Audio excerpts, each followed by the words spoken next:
Hey, it's Ace at the Spot. We're looking at Gameweek 18. Yes, the dreaded blank game week. I know traditional FPLers are probably using their free hit chips, but no carbs for us in the fantasy draft community. We are getting through this lean game week with just the players on our roster, unless you make a trade or a waiver claim before the deadline. And I'll be going over some of the ones that I've come across from the FPL community on Twitter and Reddit. I'll get to those after I talk about the trending players from each fixture.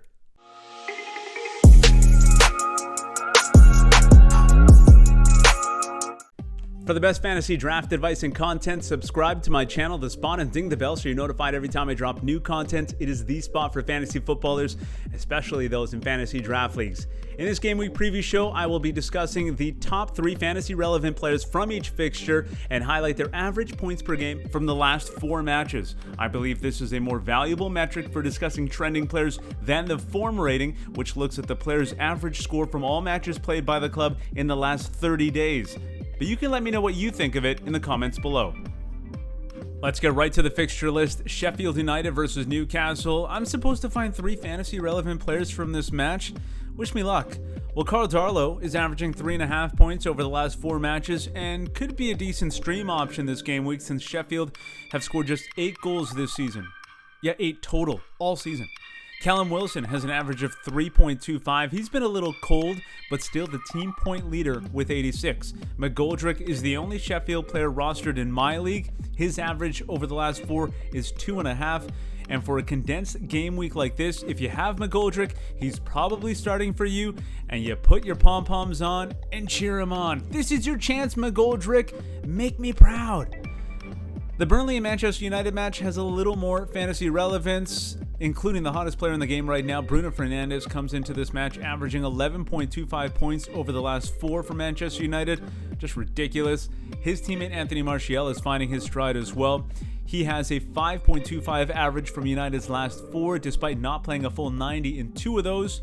For Burnley, midfielder Ben Mee might be someone you're thinking about picking up off the waiver wire, and he might be worth it. He's averaging 6.25 points over the last 4 matches. Everton and Wolves also in action on Tuesday. Goals have been hard to come by for Everton in recent weeks, but Yerry Mina has been quite productive. The defender is averaging 6.5 points in the last 4. Gylfi Sigurdsson is just behind him, though, with a 6-point average. For Wolves, Romain Saiss has scored twice in the last 4, and the defender is averaging 5 points in that span.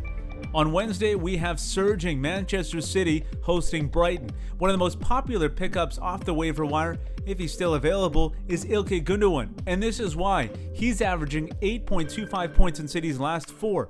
But he's not the only one producing for City of late. Their top 2 have been turning heads recently. Raheem Sterling is averaging 6.5 points in the last 4. Kevin De Bruyne had a breakout game in his last outing with a 13-pointer and is averaging 6.25. Also scheduled for Wednesday, Tottenham and Aston Villa. And I say scheduled because this may change given Villa's coronavirus outbreak. If this does happen, Tottenham may take advantage of a depleted roster, and they have the firepower to do it. Son Heung-min leads the league with 132 points and is averaging 6.5 over the last 4. Aston Villa's Jack Grealish has been decent recently, averaging 5.25. Harry Kane is coming off a 12-pointer to boost his average to 4.5. And the final match of the game week is between Arsenal and Crystal Palace, and it's all Gunners in this preview. Bukayo Saka is averaging 7.25 points in the last 4, and both Kieran Tierney and Alex Lacazette are averaging 7 points in that span. If you're wondering about Emile Smith-Rowe, I'll get to him in the next segment, so sit tight. Most of the trending players I've mentioned are on a roster and not available on waivers, so I just hope you have them on yours and they perform for you. Now, I know from experience that one of the hardest things to do when you want to pick up a player off the waiver wire is decide who to drop. Let me know in the comments below who you're thinking about dropping, and we can discuss it there. Now let's get to some of the trade offers I've seen on Twitter and Reddit. I'll tell you the 2 players mentioned in the post and explain who I believe wins the deal. First up, Leicester's James Maddison and Crystal Palace's Wilfried Zaha. And this was posted as a poll and actually ended in a tie right down the middle when the poll closed. And I can see why. Maddison has been pretty good recently, coming off a goal against Newcastle, and Wilfried Zaha has broken the hearts of a few fantasy owners over the years. That's when you have to take a step back and look at the numbers and appreciate that Zaha is quietly having a really good year with 8 goals and 89 points so far. I give the edge to the Palace man in this one. Next one, Neil Maupay and Michael Antonio. Both players had 10 goals last season, but Antonio did it in 24 matches compared to Maupay's 37.